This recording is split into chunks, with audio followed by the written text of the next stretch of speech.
You are the wind beneath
We're about to begin the services for Mr. Arthur A. Bierman. If any of you have a cell phone or any other type of noise-making device, I'd please ask you to turn it to the off position. Officiating our service here today will be Rabbi Karen Kadar of Congregation BJBE. Rabbi.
The family is very comforted and astonished by the amount of people that are here. At times, at this time of our world, when showing up physically is something you think twice about, nobody will forget those of you who have passed through. And for those of you who are watching online and will watch the recording, your presence too is really felt. We have gotten used to counting the bodies that are in the room and the bodies that are watching. And together somehow we form a community that surrounds your family with comfort and with love, with support and with memory. It matters when you show up. We begin with the Psalms. Esainai ahari me ayin yavo Ezri. I lift my eyes to the mountains. What is the source of my help? Ezri me'im Adonai oseh shamayim va'aretz. My help comes from God, who is the maker of heaven and earth. God will not let your foot give way. Your protector will not slumber. See, the protector of Israel neither slumbers nor sleeps. God is your guardian, your protection at your right hand. The 23rd Psalm. The Lord is my shepherd, I shall not want. He maketh me to lie down in green pastures. He leadeth me beside the still waters. He restoreth my soul. He guideth me in straight paths for his name's sake. Yea, though I walk through the valley of the shadow of death, I will fear no evil, for thou art with me. Thy rod and thy staff, they comfort me. Thou preparest a table before me in the presence of mine enemies. Thou hast anointed my head with oil. My cup runneth over. Surely goodness and mercy shall follow me all the days of my life, and I shall dwell in the house of the Lord forever.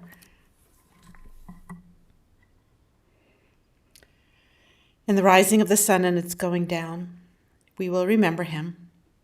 In the blowing of the wind and the chill of winter, we will remember him. In the opening of buds and rebirth of spring, we will remember him. In the rustling of leaves and the beauty of autumn, we will remember him.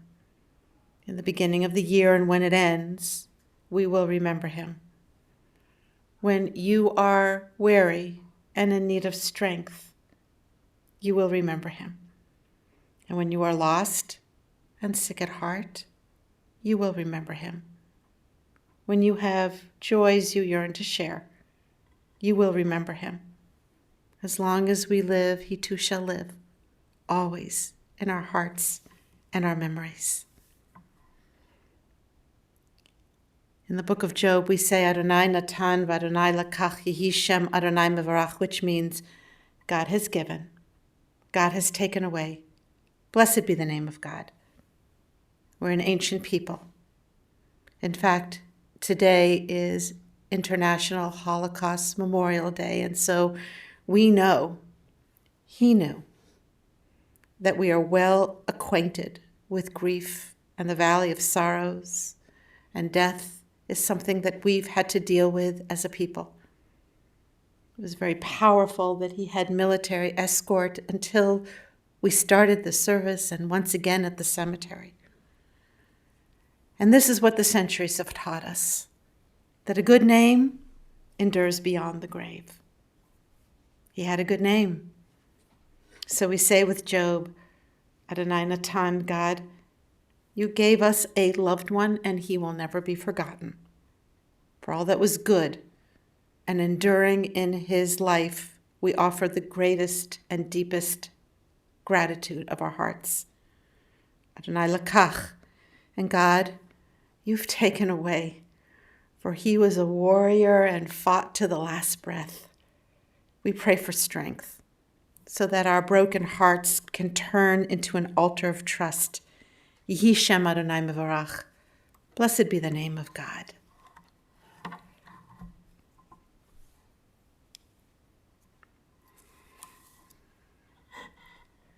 As I said, he was a warrior, and as I speak, I'm going to be incorporating in my words that you have written, that you didn't want to read yourself so that you could sit fully present, not distracted by the presence of having to deliver, but just being able to receive. And I'll indicate when it's their words.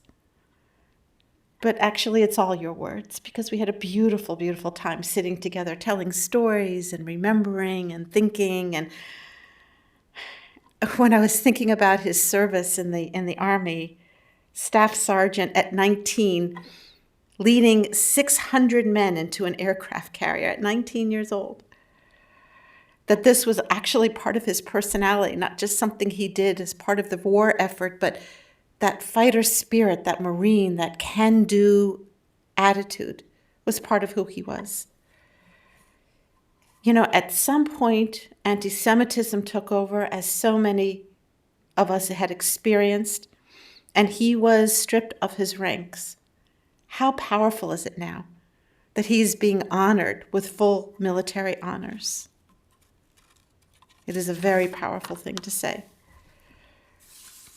He was kind of ageless. I heard you saying as people were walking by, 99 in June. He would say, wait, how old am I? What?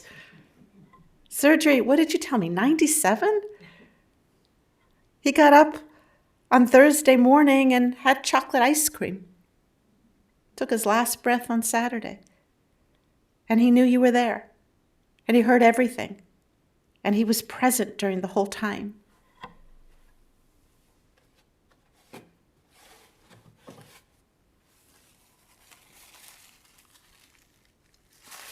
So the story goes, and you know the story better than I do, and those of you who don't, it's a very sweet story, 1923. His mother, Esther, gave birth and then fell asleep, as women do. And Aunt Daisy, her sister, spoke to the nurse that came in, who said, okay, so we need to give a name on the birth certificate. What's his name? And the nurse said, Albert. And so when Esther woke up, she said, no, his name's not Albert. His name is Arthur. And from there on, he was called Albert or Arthur or sometimes AA. That kind of stayed along with him in all the official documents. So it's fitting that today we call him by his multitude of names. She was a kind and sweet lady, married to Edward, who had this wry sense of humor. When I go, he said, I'll say goodbye and good luck. And they didn't have a lot of money, as so many people of that era. And so when rent was due, they would avoid it by moving yet again. He went to, as you saw in the obituary, to 13 grammar schools. Now, that could have really influenced a person in a depressed, sadness, inferior kind of way, but it didn't for him. He learned he could conquer anything, move forward, move beyond. He learned that he was to be a provider in his life, must provide for his family.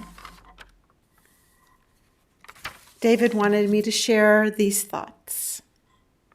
Dad's final years had him moving from Triumviria to independent living at Sedgebrook, which I used to see him often at Sedgebrook, and then eventually at Radford Green. Fortunately, Dad was able to provide this excellent level of living and care without burdening his children. However, during that time, there was a need for many things that had to be arranged for Dad. And we hired a Fortune 500 company that specialized in this kind of administrative oversight. It's called Lab International. Lois Bierman. Lois watched over, and Lois, you're thinking, we hired a what? Lois, this is what he said about you. Lois watched over every aspect of Dad's life. Took care of the things he needed that kept him happy and healthy. She bought groceries, kept the refrigerator stocked exactly how Dad liked it. She made sure he had proper fitting clothes, which of course was always changing with age. He made sure the apartment was cleaned regularly. Lois made sure that he had his meds and tried to find ways that minimized the confusion of which pills to take when. She coordinated doctors, VA appointments, transported him to family functions, dropped him off. He taught you how to be a provider and caretaker.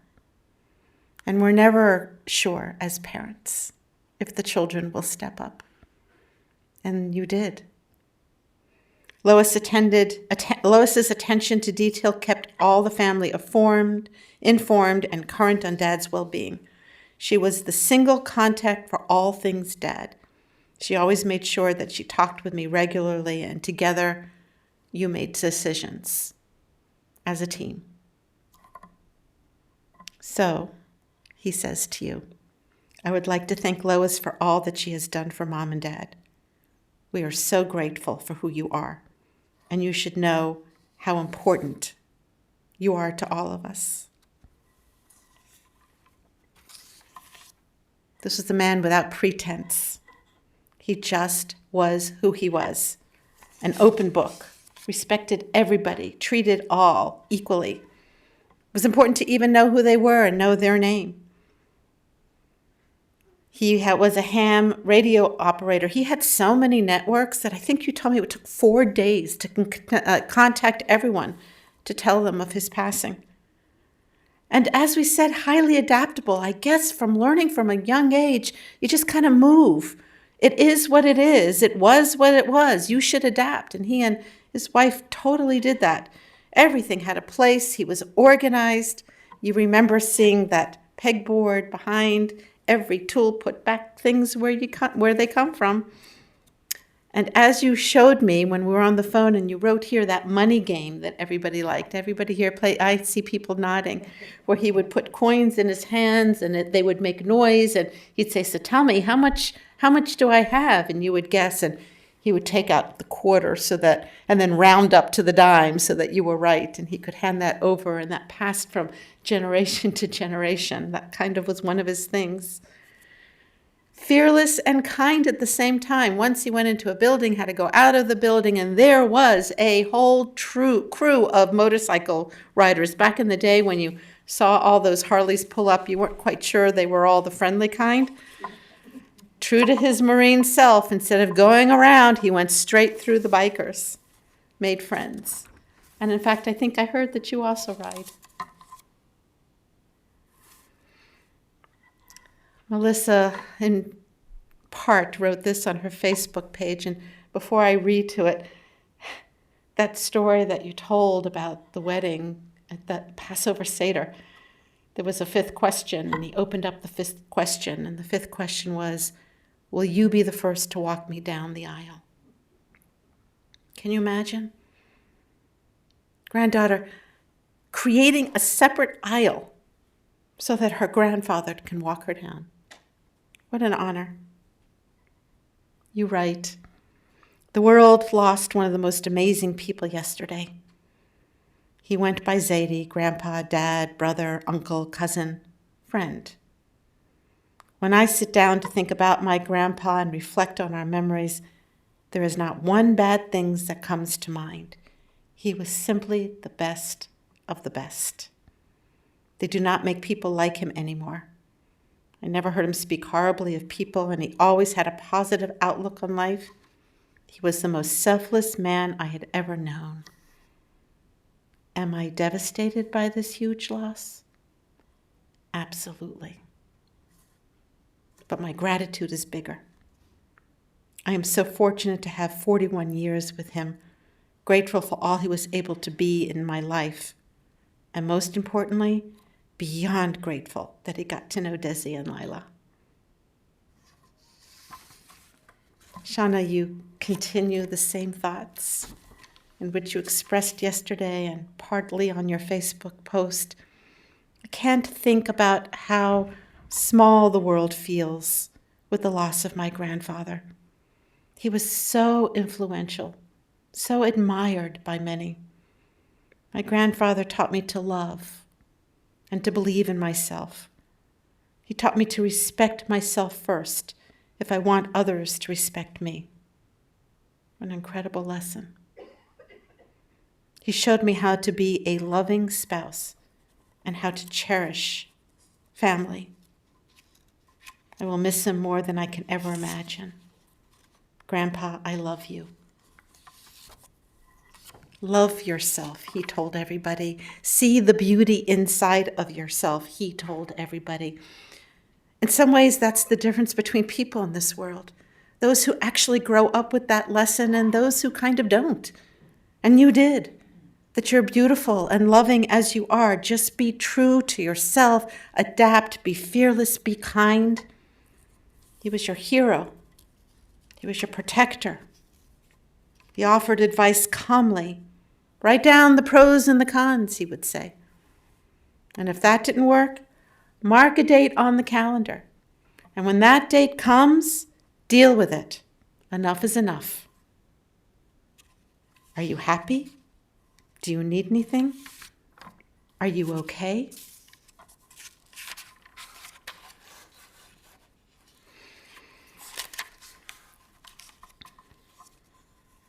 The two of you wrote this beautiful piece that I'd like to read now. And not too much can be said about his beautiful relationship with Zora. They were really, truly a team.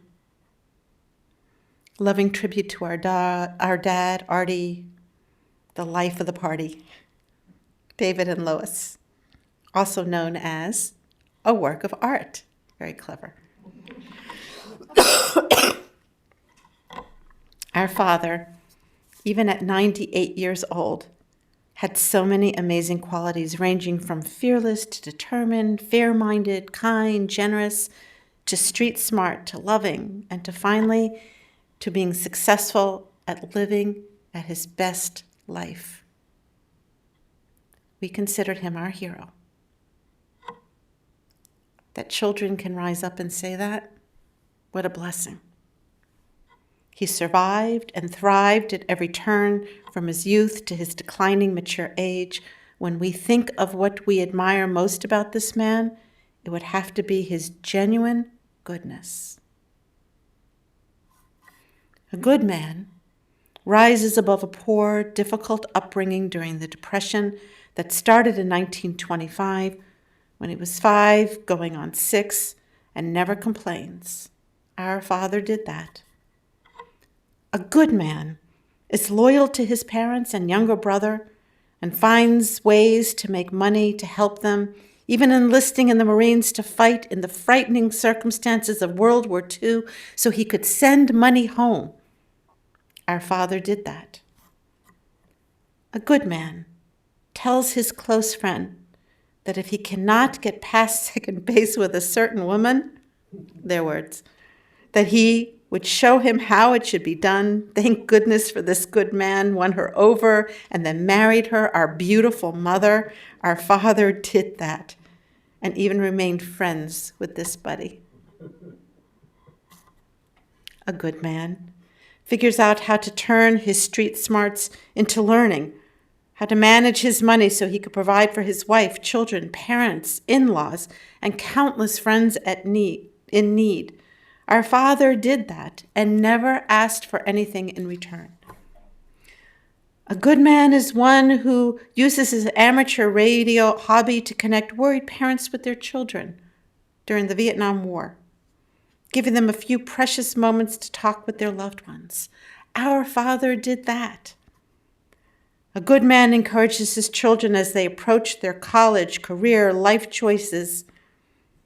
He weighs in with strong opinions, but if his children veer from what he thinks is best, he supports their decisions. Our father did that. A good man faces the sadness of losing the love of his life and finds a way to cherish her memory while moving forward. We so admired him for still smiling through the years without her. Our father did that. A good man chooses to see all people as equals, treats them that way. Our father did that. A good man swells with pride when talking or seeing with his family. Children, grandchildren, great-grandchildren brought him heart-filling happiness. Our father did that. A good man faces the emotional and physical strains of aging with acceptance and good humor. Our father did that.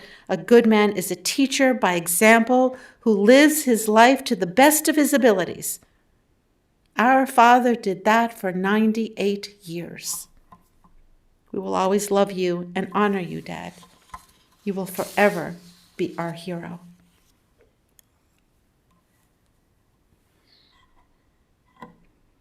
And what strikes me as I conclude this part, and so many stories to tell and keep telling them because the babies need to know, and he comes alive as you continue to tell the stories, as your family continues to grow. And those of you who are here listening online or here, tell the stories that you have to the family. That's the best way you can offer support in their grief. And as we come to a close, I will say that it is not often that the children and the grandchildren truly know who their parent really is. Sometimes it's, he was a hard worker, wasn't there, or maybe it's, she made a great lasagna. But here you didn't talk about that. You talked about what it means to love, to be kind, to have values, to be a hero of your life despite your circumstances, and what it means to be a good man. May his memory be for a blessing. Please rise.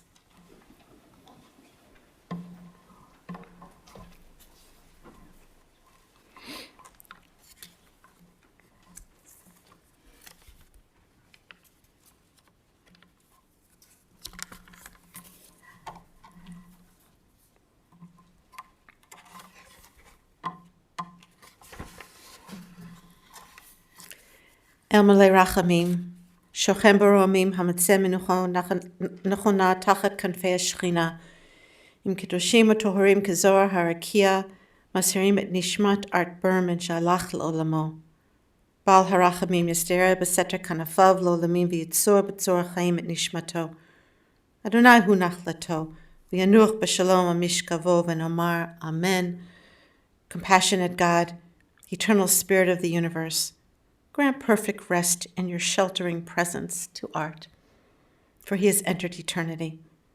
O God of mercy, let him find refuge in your eternal presence. Let his soul be bound up in the bond of everlasting life. God is his inheritance. May he rest in peace, to which we say, Amen. Please be seated.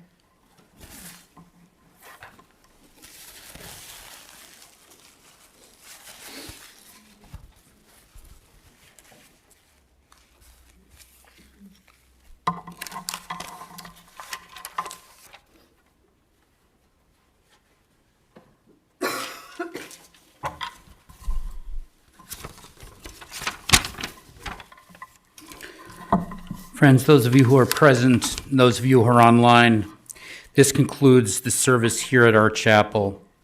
The interment is going to take place at Zion Garden Cemetery in Chicago.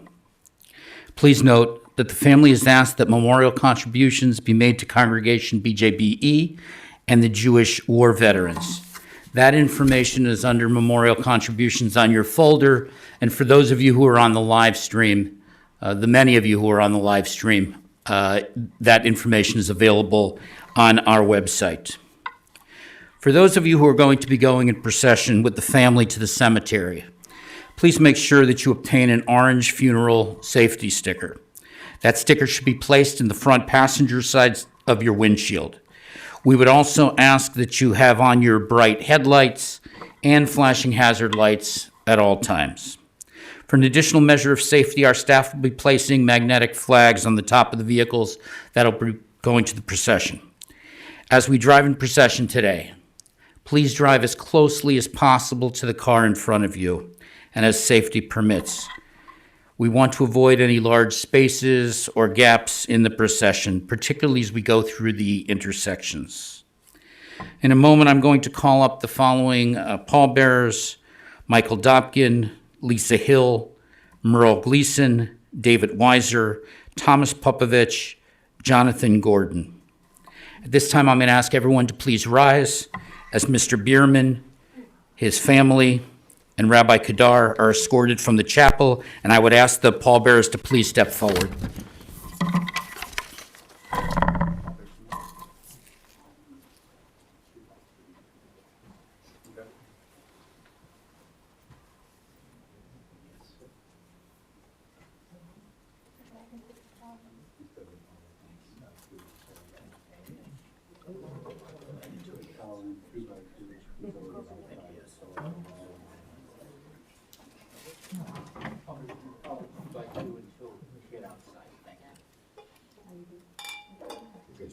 Stay behind me, please.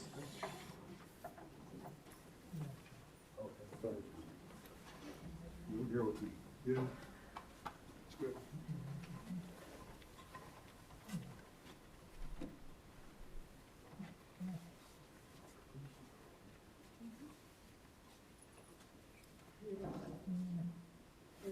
Friends, I just want to let everyone know, if anyone would like to bring additional condolences, the family will be here for a moment, and you'll be able to do that. Thank you.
You can lower.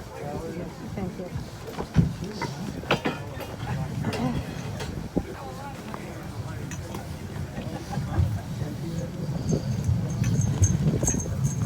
We'll begin this part of the service as you settle down and settle in. You want that now? With military honors, as is befitting this moment.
Christ returns to the earth as it was. The Spirit returns to God who gave it. It is only the house of the Spirit which we now lay within the earth. The Spirit itself cannot die. God, help us to understand that grief and love go hand in hand, that the pain which loss inflicts is a measure of love stronger than death. Though we cry, may we also be sure and cling to our faith. In this Spirit, O God, do we commit to all that is precious to us into your keeping.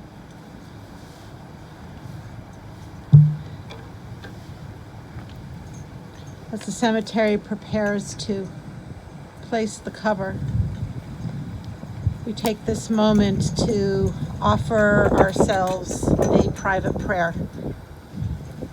This private prayer that we say, according to Jewish tradition, is very poignant. It's a prayer for forgiveness that we say in our hearts.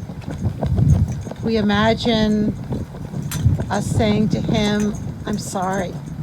And him saying to us, for what? And him saying to you, I'm sorry. And you saying, never mind. And in that quiet, silent prayer, we continue this burial. And then we will lay 3 measures of earth upon the grave, which is a symbol of unconditional love, an act that we do with no expectation of anything in return.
We offer the Kaddish.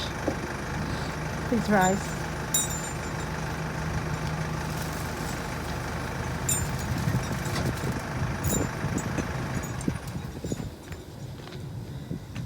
Yitkadal v'yitkadash shemei Rabbah, B'alma divrach yirteh v'yamlich malchuteh, B'chayechon v'yomechon v'chayei t'chol beit Yisrael, Ba'agala uvizman kari v'imru amen.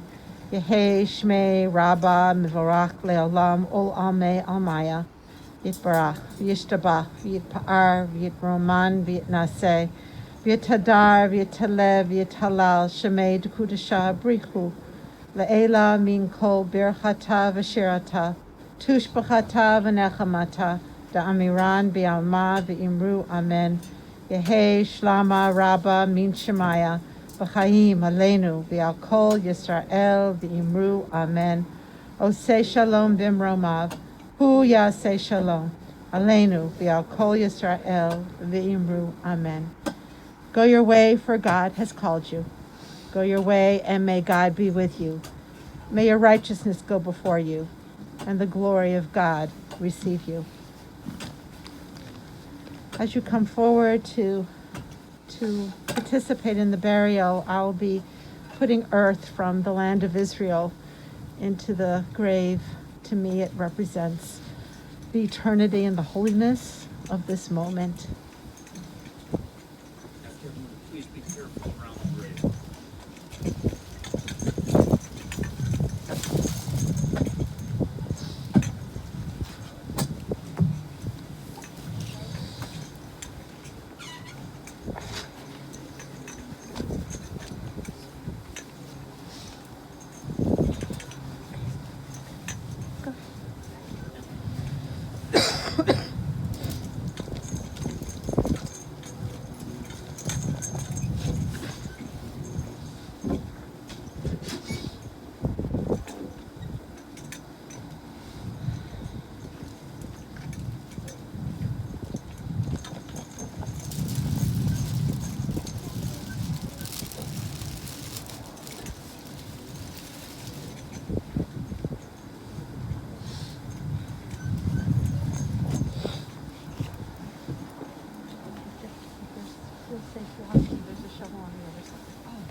Aunt Field's funeral.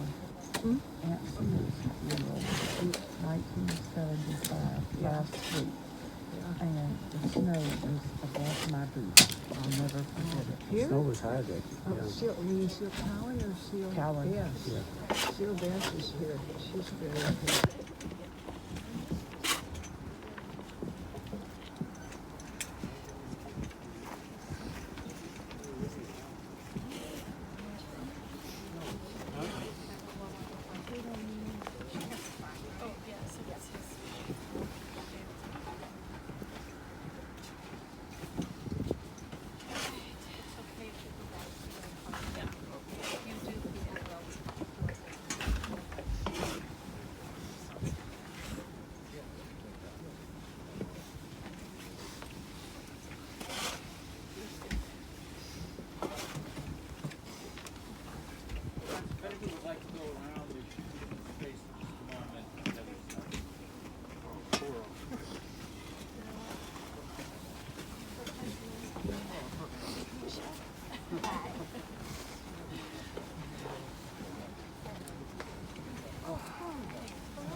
Once you've concluded with helping with the burial, you're invited back to your vehicle.